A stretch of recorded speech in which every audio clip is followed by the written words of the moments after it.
Good afternoon students. सो कैसे हैं आप लोग? होप सो आपकी टैलेंट टेक्स्ट की तैयारी अच्छी चल रही होगी। आज हम फिर वापस आ चुके हैं एक नई सीरीज के साथ। So I doctor Kajal Budhwani is here to share all your PYQs of talent test. So start करते हैं। Question number 51। क्वेश्चन नंबर 51 की बात करते हैं हम लोग सबसे पहले। In cells showing a large amount of protein synthesis, one would observe a large number of.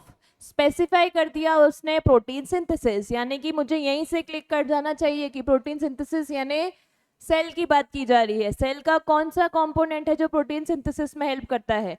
वो होते हैं मेरे राइबोसोम्स। तो ढूंढते हैं ऑप्शन में।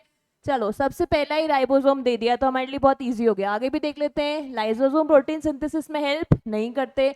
Golgi apparatus packaging and transporting में करता है। वैक्यूल स्टोरेज में करते हैं। एंड लाइसोसोम के पास डाइजेस्टिव एंजाइम्स होते हैं। सो answer will B first, ribosome. Very easy question. Next, which pairing is correct? इसमें से कौन सा पेयर करेक्ट है?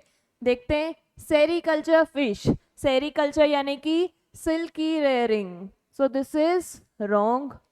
Pisciculture, that is bird, no, it's for the fishes. Apiculture, honeybee, yes, it's rearing of honeybees. Aquaculture, mosquito, no, it's for the aquatic animals.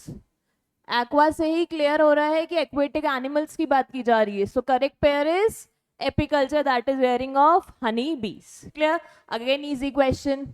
Next, the diagram below shows a transverse section of a dicot stem. हमारा highlighting point कौन सा हो गया? Dicot stem की बात कर रहे हैं। यानी कि आगे बढ़ने से पहले ही हमें क्लियर होना चाहिए कि डाइकॉट स्टेम की बात कर रहे हैं, यानी कि उसके वास्कुलर बंडल्स कैसे होते हैं?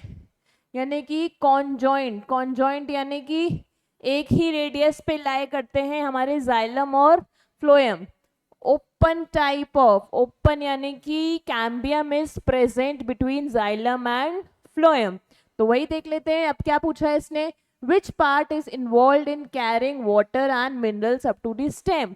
वाटर एंड मिनरल्स हमें पता है हमेशा जाइलम कैरी करता है एंड फ्लोएम फूड को कैरी करता है। यानी कि इन्होंने पूछा है इस डायग्राम फर्स्ट सेकंड थर्ड में जो लेबल है उसमें से जाइलम कौन सा है? हमें पता है डाइकॉट स्टेम की बात की, यानी कि कॉन्जॉइंट ओपन, यानी कि दोनों एक ही रेडियस पे हैं। तो जो हमारा फ्लोएम है वो बाहर की तरफ है और जाइलम है वो अंदर की तरफ है, और बीच में क्या आ जाती है हमारी हमारी कैम्बियम। तभी इसको नाम बोला है open type of vascular bundles.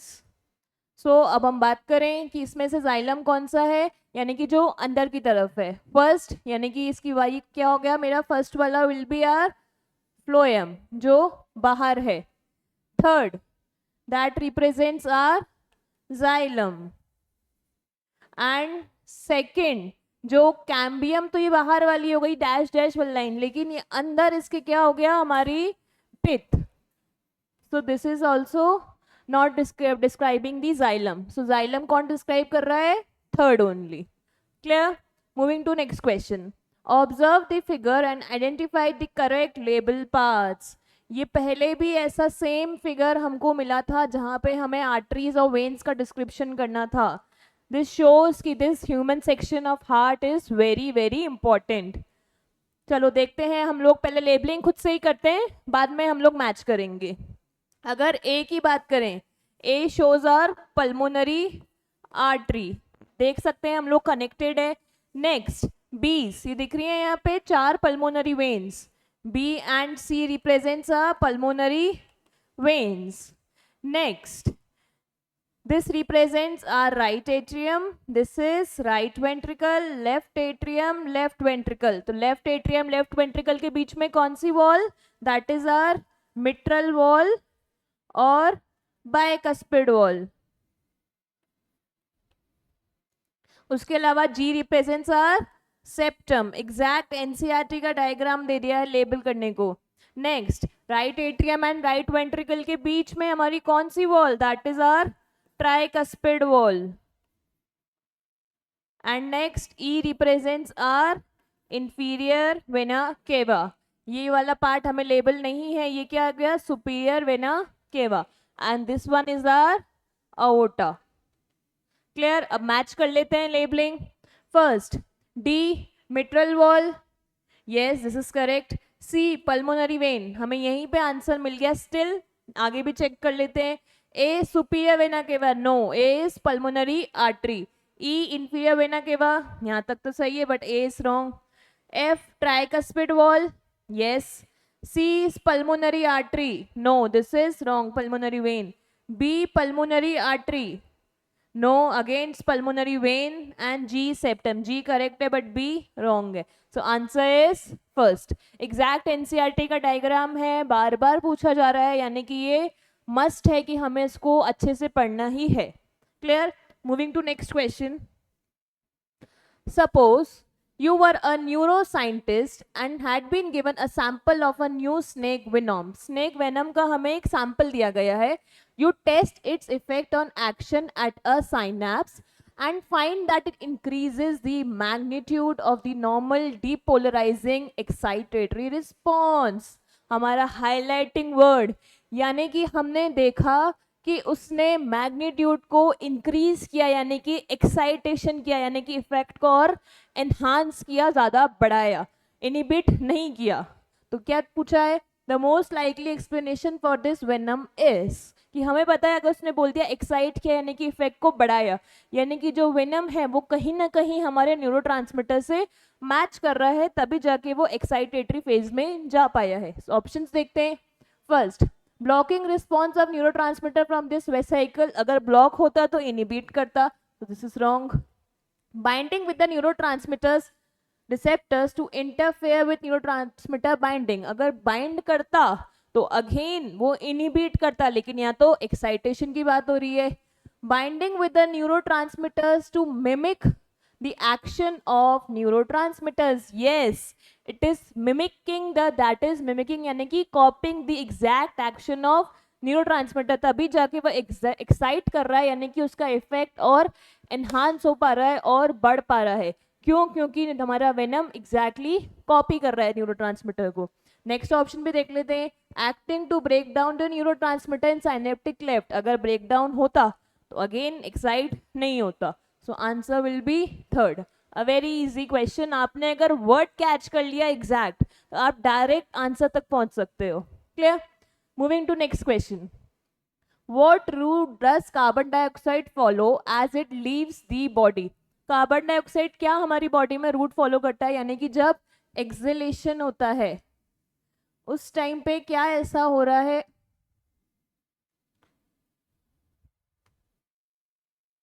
Exhalation के टाइम पे ऐसा क्या हो रहा है जो कार्बन डाइऑक्साइड का हमें रूट बताना है।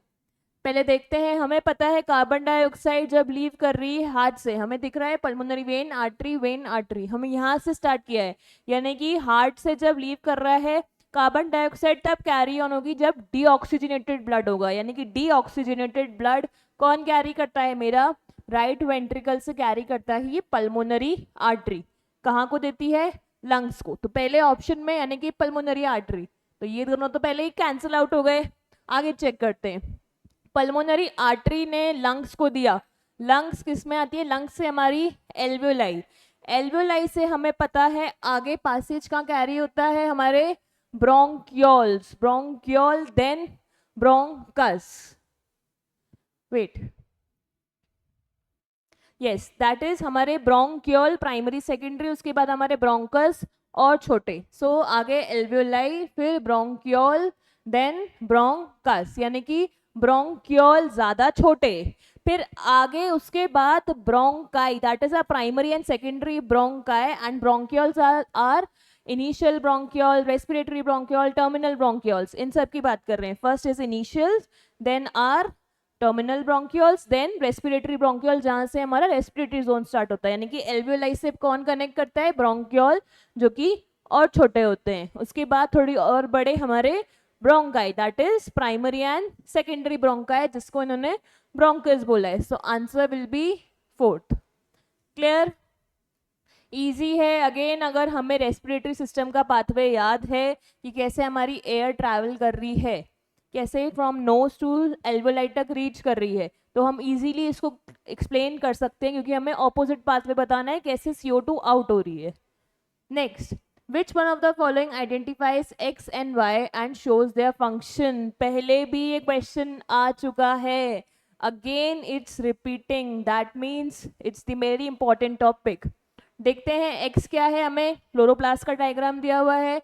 एक्स रिप्रेजेंट क्या कर रहा है, हमारा स्ट्रोमा, जहां पे कौन सी रिएक्शन होती है, हमारी C3 cycle. Next, Y represents are grana, जहां पे हमारे PS1 एंड PS2 दोनों प्रेजेंट होते हैं, यानी कि नॉन साइक्लिक फोटोफॉस्फोराइलेशन, यानी कि वहां पे ATP का प्रोडक्शन होता है. तो ऑप्शन देख लेते हैं, एक्स इज स्ट्रोमा, दो ही ऑप्शन में, तो ये दोनों तो कैंसिल हो गए. अब स्ट्रोमा फोटोलाइसिस ऑफ वाटर करता है क्या, नहीं. C3 साइकिल हो रही तो CO2 का फिक्सेशन करता है.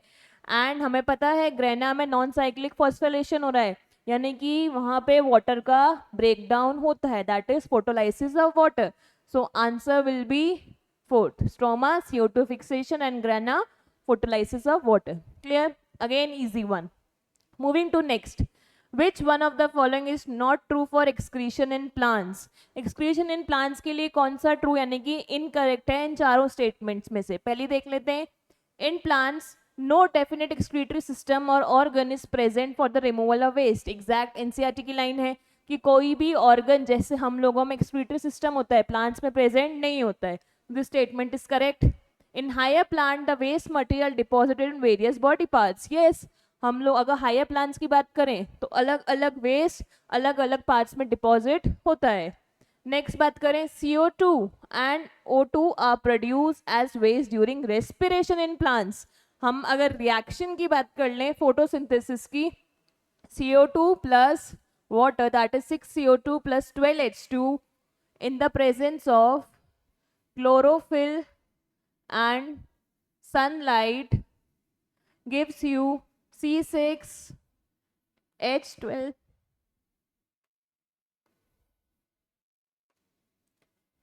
C6H12O6 plus 6 oxygen plus 6 water. यानी कि यहाँ पे मेरी कौन सी गैस रिलीज आउट हुई, वो है ऑक्सीजन. यानी कि प्लांट का फोटोसिंथेसिस के टाइम पे एक्सक्रीटरी मटेरियल क्या हो गया, मेरी ऑक्सीजन गैस. एंड यहाँ पे इसने क्या बोला है कि oxygen is produce during respiration. No, हमें पता है अगर इसी रिएक्शन को मैं उल्टा कर दूं, यानी कि रेस्पिरेशन की बात, CO2 यानी कि मुझे ग्लूकोज को ब्रेक डाउन करना होता है in the presence of oxygen. Glucose plus oxygen gives you CO2 plus water plus energy. This is my respiration. यानी कौन सी गैस रिलीज हुई यहाँ पे, कार्बन डाइऑक्साइड. तो ये क्या हो गया, मेरे प्लांट का वेस्ट मटेरियल. लेकिन फोटोसिंथेसिस की बात करें तो कौन सी गैस रिलीज हुई, हमारी oxygen gas. So this statement is incorrect. Tannin, essential oils, latex, gums are example of plant waste product. Yes, exact NCERT की line है, ये plant के waste product हैं. The statement is correct. Answer is third. Exact NCERT से lines दी हुई हैं, so it's very easy. Next question.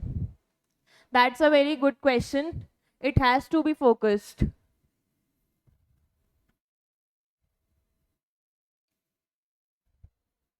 चलिए देखते हैं इसको. Which one of the following groups of the three animals each is correctly matched with their characteristics morphological feature. Morphological यानी कि external features की बात कर रहे हैं. Animals यानी कि question कहाँ से आ गया, Animal Kingdom से. तो देखते हैं एक बार हम लोग एक एक ऑप्शन को. लिवर फ्लूक, लिवर फ्लूक यानी कि कहाँ से आया, example Platyhelminthes. Sea anemone that are हमारे सीलेंट्रेटास.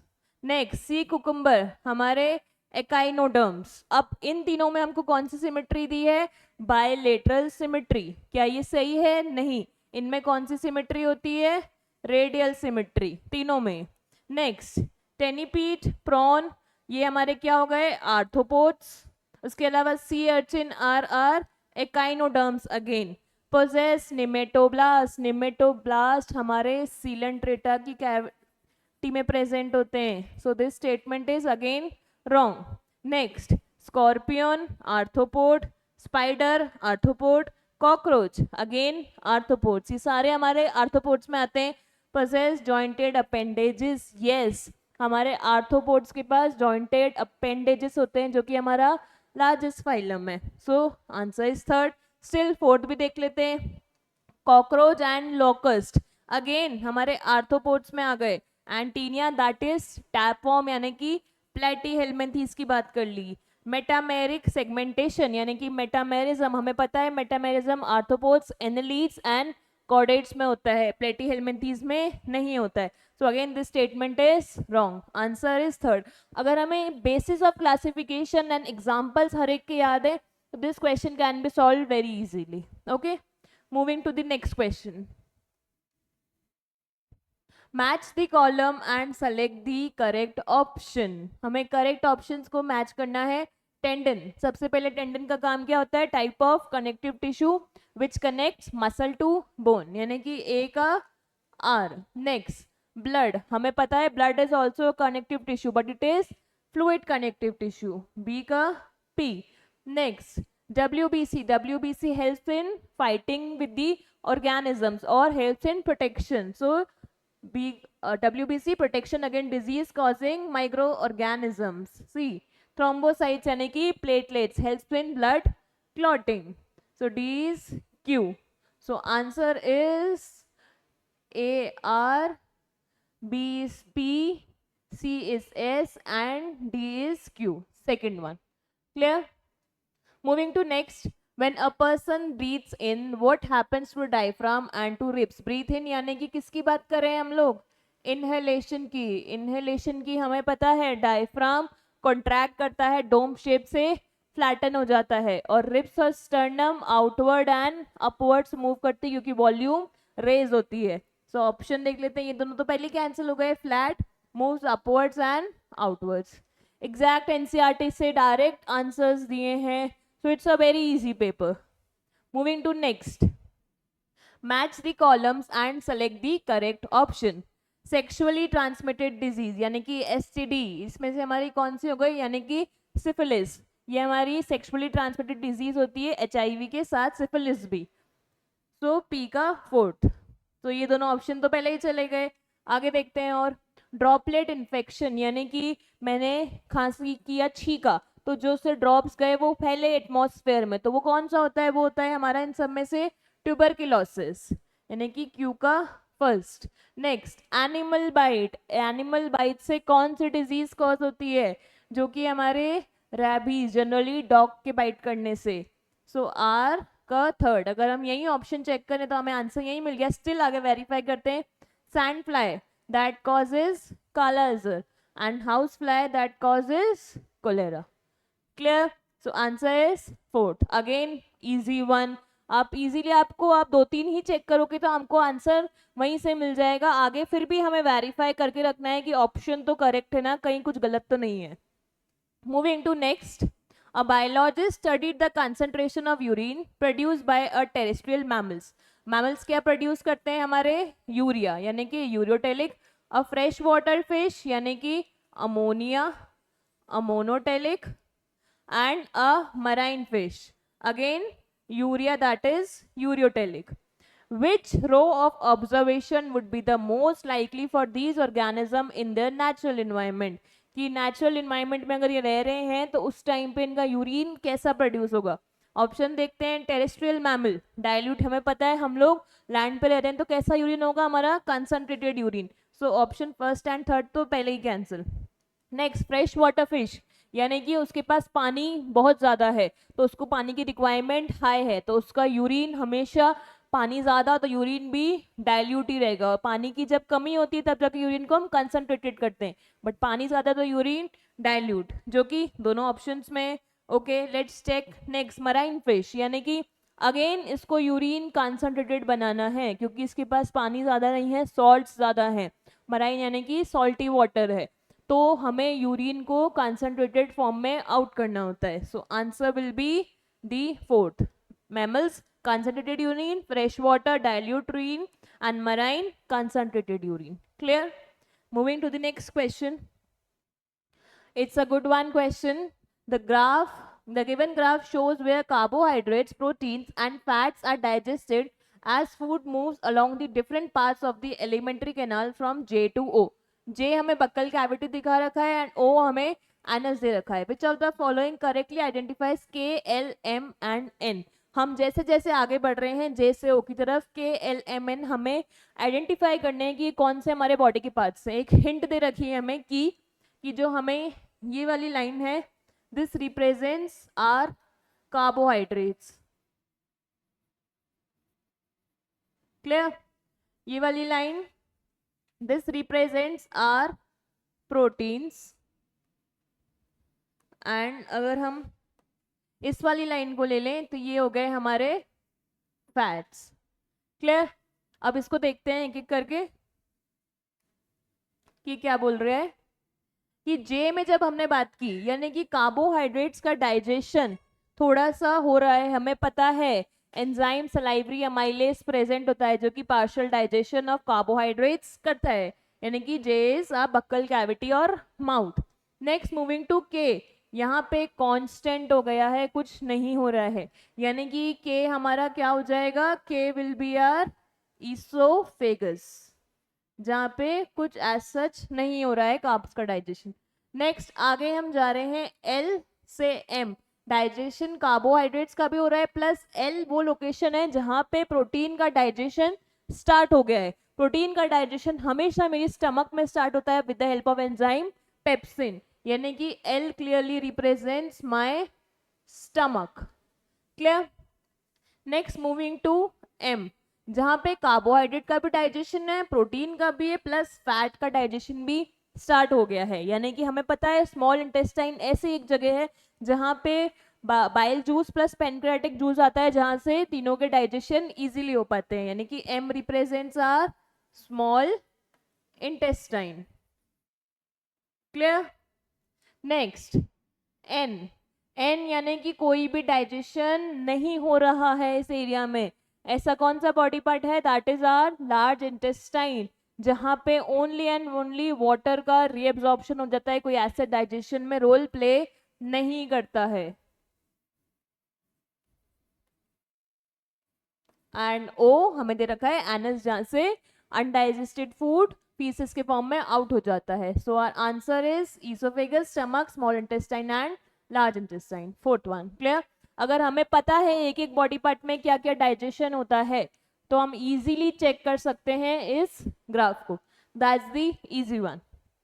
Moving to the next, the table shows the speed at which nerve impulses travel in axon, that is nerve fibres of different diameters. हमें table दिखा रखी है जो कि क्या दिखा रही है, एक्सॉन टाइप ABCD. उसके डायामीटर जैसे जैसे हम नीचे जा रहे हैं डायामीटर डिक्रीज हो रहा है, जैसे जैसे हम नीचे जा रहे हैं diameter goes on decreasing. And हम आगे देखें A to D में भी यहाँ भी स्पीड कम होती जा रही है, we can see very clearly. So a reasonable hypothesis based on this data is the diameter of then axon increases, यानी कि बोल रहा है हम D to A में जाएं तब इंक्रीज होगा, यानी कि स्पीड भी इंक्रीज हो रही है. तो ऑप्शन देखते हैं. The sensitivity of nerve decreases, sensitivity की कहीं ऐसा सच बात ही नहीं की गई है. Sensitivity of nerve increases, again sensitivity की बात ही नहीं है. स्टेबल में हमेशा हमें स्पीड की बात की गई है. Speed decreases, no. Speed of nerve transmission increases. A very easy question. अगर हम देख रहे हैं हमें इजीली कि डायमीटर जैसे जैसे बढ़ रहा है D to A तो स्पीड भी बढ़ती जा रही है. सो हम टेबल के बेस पे कंपेयर करना है और कुछ भी एज सच लॉजिक इसमें नहीं है. तो हमने अब तक देखा कि क्वेश्चंस बहुत इजी थे. This paper was really a very easy one. जो मोस्ट फोकस्ड हमारे टॉपिक्स हैं वो हो जाएगा हमारा, जो हम लोग कंटिन्यूसली प्रीवियस पेपर से देखते आ रहे हैं कि जो मोस्ट फोकस्ड होने चाहिए वो हमारा होना चाहिए ह्यूमन हार्ट. उसके अलावा हमारा क्लोरोप्लास्ट में कौन कौन सी साइट पे क्या क्या अकर हो रहा है, ये कंटिन्यूसली चलते ही जा रहे हैं. उसके अलावा भी जो टॉपिक्स रिपीट हो रहे हैं these are again our mechanism of breathing, that is diaphragm का movement and हमारे रिप्स और स्टर्नम का मूवमेंट. ये क्वेश्चंस भी रिपीट हो रहे हैं. So these topics have to be focused too much. So these are important. Hope so आप सबकी पढ़ाई अच्छी चल रही होगी. कल हम फिर मिलेंगे एक नई सीरीज के साथ. Wish you all a very good luck.